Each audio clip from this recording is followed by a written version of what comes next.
Kia ora, good afternoon everyone. It's good to see you all. Look, before I begin, I just do want to, further to my remarks from yesterday, and given I'm back here in Parliament today, I just did also want to acknowledge again Nikki Kay and her immense contribution to this place, but also to her community and also to New Zealand. I didn't have the privilege of working with Nikki, our careers crossed politically, but I knew her a little bit, and I knew that she lived her life pretty full on. She had incredible energy and enthusiasm. She had a very big intellect and was whip smart, and just so huge amounts of determination, resilience and tenacity in everything that she did. So she is going to be, we're very grateful from the National Party point of view for her contribution over many, many years. We are going to miss her greatly, but it has been lovely actually to see the testimonials and the respect that she's been held in from people all across the political spectrum with their remarks over the last 24 hours. So I just thank everyone for that. If I can just reflect back on our first year in government, we have made real progress for Kiwis and their families, achieving tangible results that improve lives and get New Zealand back on track.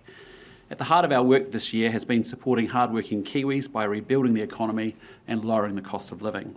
And through disciplined spending and good, careful financial and economic management, we've seen inflation fall. And as a consequence of that fall, interest rates are now also falling. We've seen a rise in business confidence, creating the conditions for future economic growth and employment. Growing the economy is how we create opportunities and how we drive prosperity for all Kiwis. A strong economy with incomes growing faster than prices is how Kiwis get ahead, and how we as a country can invest in the things that matter to all of us. Things like delivering world-class healthcare, education that works for everyone, and a police service that keeps communities safe and also protecting our environment.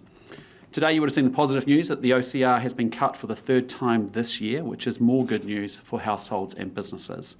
Many Kiwis are already seeing relief with mortgage rates falling, allowing their budgets to stretch a little bit further and giving families an extra dose of confidence heading into Christmas. Minister of Finance Nicola Willis will obviously have more to say about this shortly. Unfortunately, we can't fix all of New Zealand's economic challenges overnight, and we know that many families and many businesses are still doing it tough. The economy is coming out of a very deep and protracted recession that has put immense pressure on household finances and also businesses' bottom lines. That's why we've ensured that 83% of Kiwis keep more of their hard-earned money through the first tax relief that we have seen in 14 years to lower and middle-income working New Zealanders. Also, our Family Boost initiative is supporting more than 40,000 families with their early childhood education costs, putting more money back into the back pockets of hard-working parents. On law and order, we want to restore law and order so that people feel safer in their homes, their businesses and their community. And this year we have worked hard to equip the police with the stronger tools that they need and introduce sentencing reforms that put victims first and discourage reoffending. We're already starting to see some really encouraging results.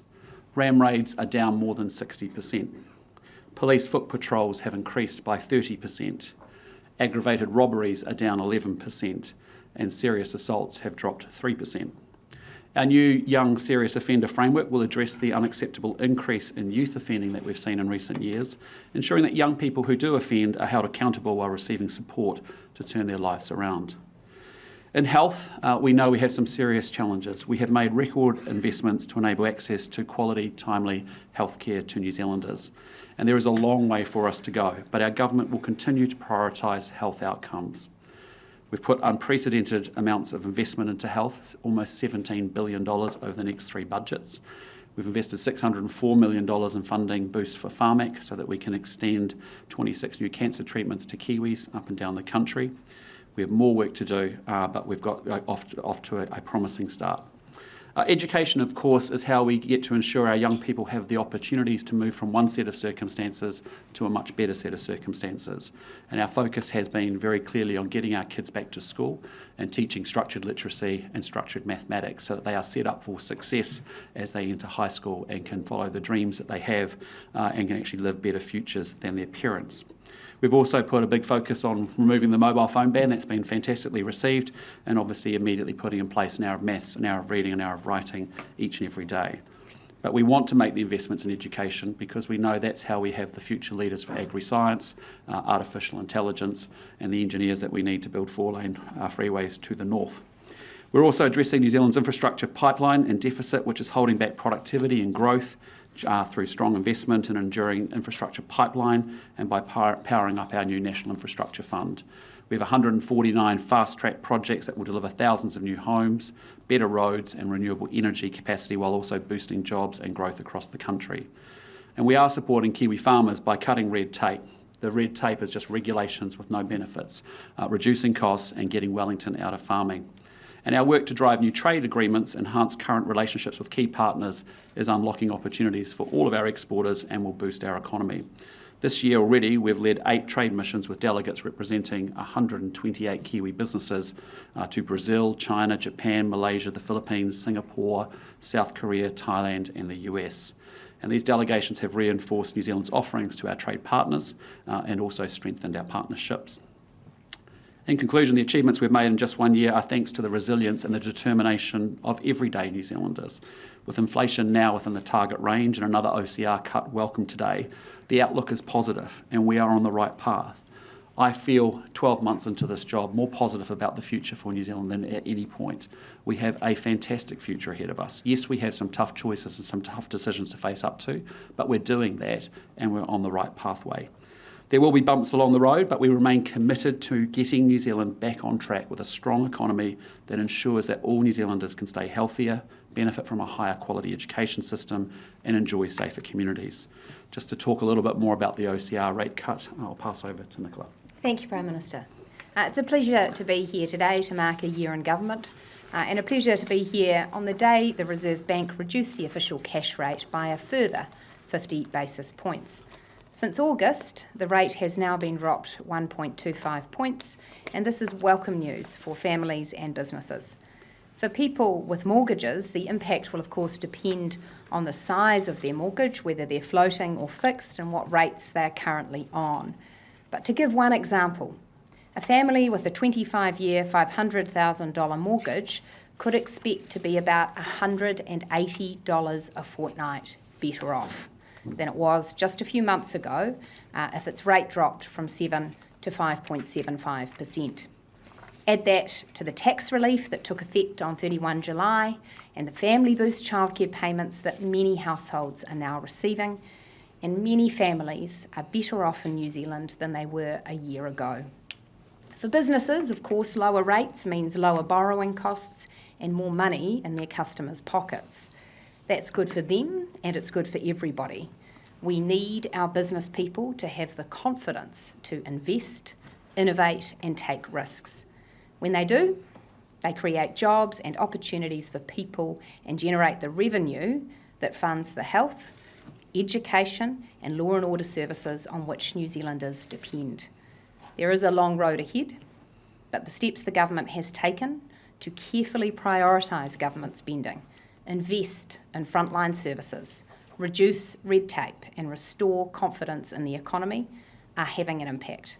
We are headed in the right direction. Prime Minister, I'll hand back to you now. Great. Well, look, Nicola and I do need to catch a flight shortly, but let's keep the questions pretty tight. But with that, happy to take any questions you may have.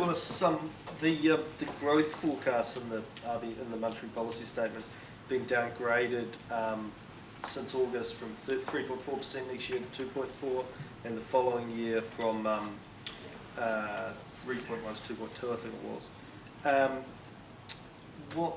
How worrying is that? Look, obviously there's a couple of things going on there. One is there are global factors. China is slower than many would have hoped it would be. Growth coming out of Europe is fairly insipid. There are potential challenges for other countries.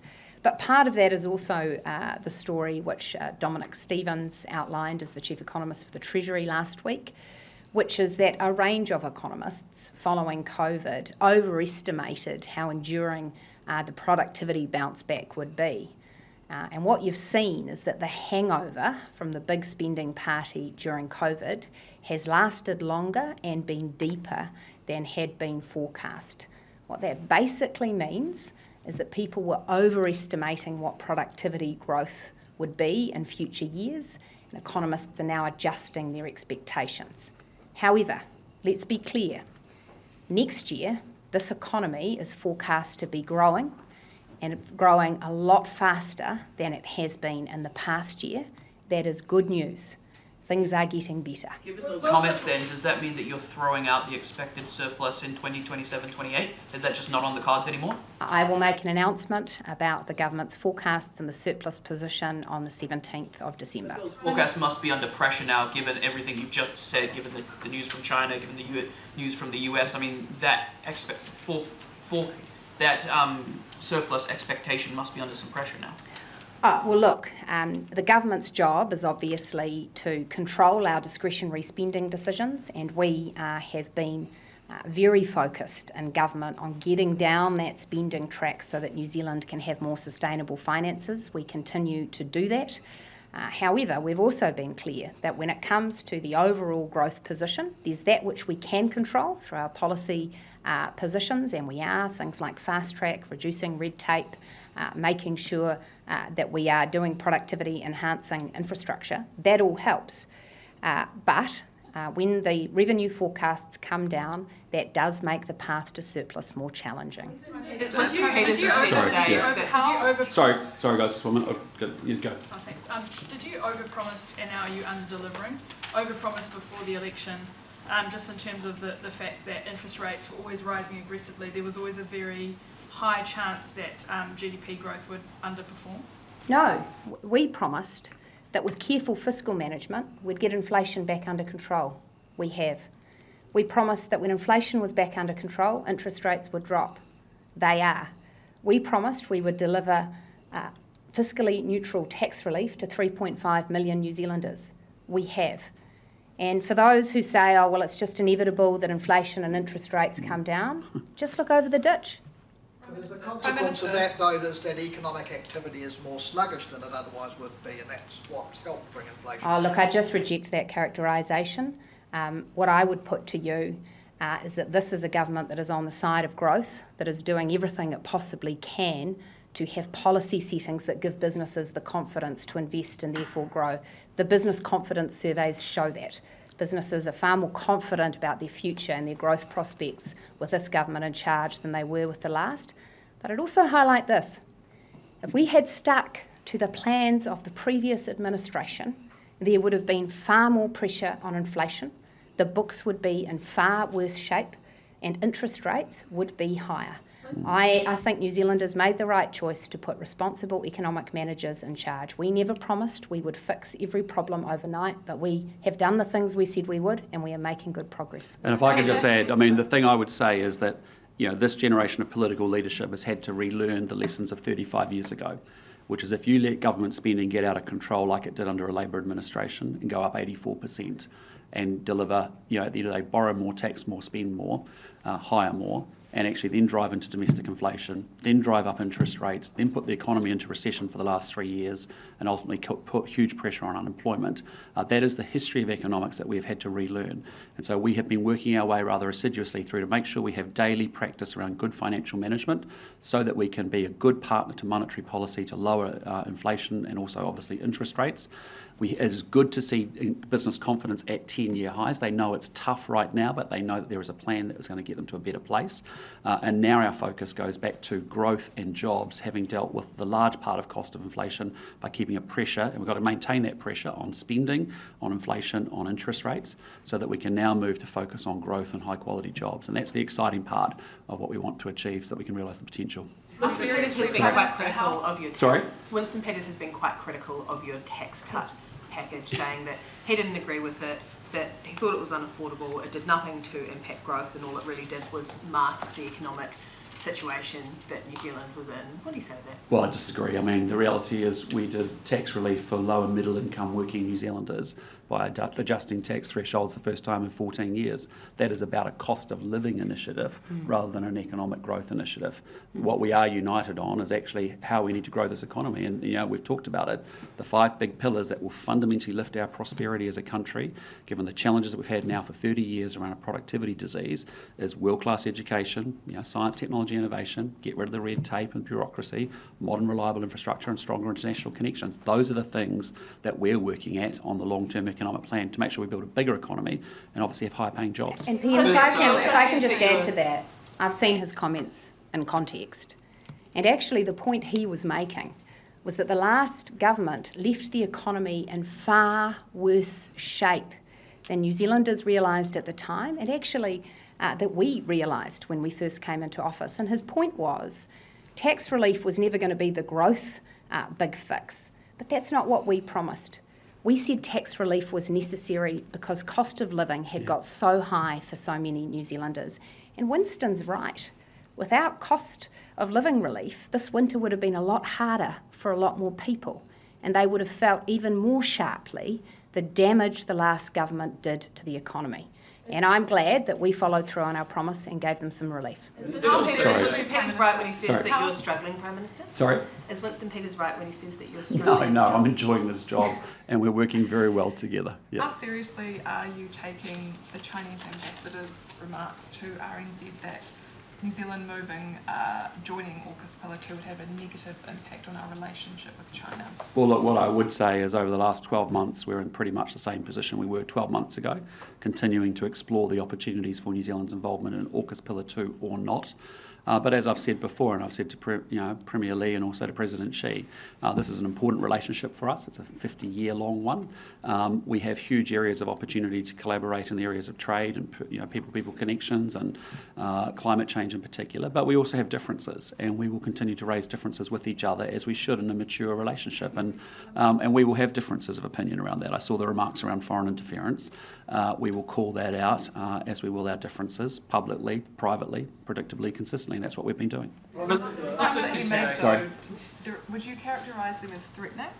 No, they're just the fact that we have differences, and it's okay for us to have differences around that. And I just say to you, at the moment, we're still in very much the exploratory phase around AUKUS. If we are just in the exploratory phase, then why is Wang saying that us joining the pact would, quote, lead almost inevitably to greater divisiveness, confrontation, or even conflict and war? Well, I disagree with those remarks. That's what I'm saying to you. We can have differences of opinion, which we can express to each other in a way. Sorry? Is China overreacting? In my view, I just say to you, we will have differences and we talk about these things. It's quite normal. We do the same thing with our relationship with Australia around 501 deportees. It's quite mature, it's quite responsible.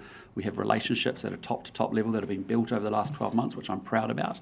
But it does mean that when we get in a room, we can talk straight with each other. Prime Minister, the ambassadors also said today at an event that the SIS's sort of remarks around foreign interference and the naming of China amounts to mis and even disinformation driven by possibly by another country. What do you say to that? Strongly disagree. You've seen me call out very strongly and publicly in the last 12 months instances where China has had foreign interference on our parliamentary systems, for example, and we'll continue to do that. So again, we can disagree about that, but we know that we have a relationship where we can collaborate, but we will also call out differences with each other. Back to Peter's comments, I mean, he also said that, you know, not only was the economic situation not rightly known, that National didn't know it in advance of the election, and and made it. Oh, I love Winston, but rest assured, we know.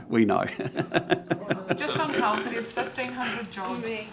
Sorry. 1,500 jobs proposed to go in health. How do these cuts help the health system and the outcomes you spoke about earlier? Yeah, look, I've seen, I'm aware of those job losses. I just want to say up front, I know it's incredibly challenging for families and individuals that are impacted by that.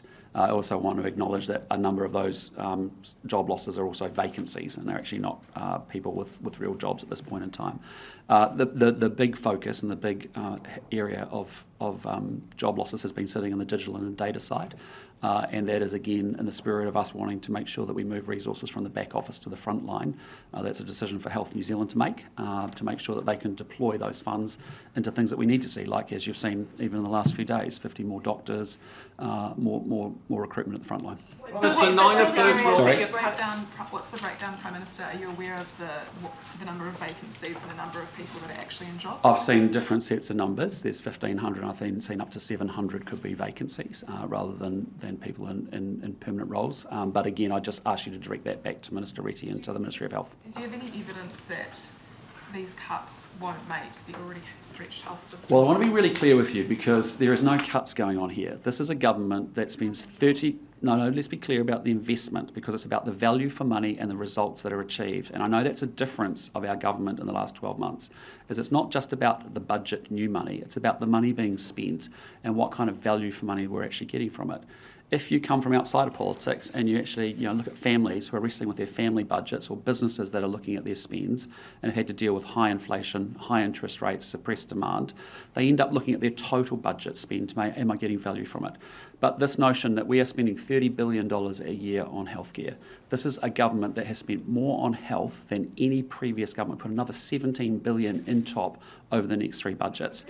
So there's plenty of money going into the system, but we want to make sure the system needs, and every government agency needs to look at its resources and deploy them and move them and change them and move it around in order to get better outcomes. Summarise what you've just said. Sorry? A couple of the areas where they're cutting jobs, though, is the public health team, which included in that is people that deal with, for instance, the whooping cough epidemic that we're going through, and also the smoke-free team. You've just announced a smoke-free policy today. How do you justify cutting those jobs in line with the direction that you want to take in the health system? Well, again, our health system is a huge system. It has huge amounts of money and budget and resources associated with it.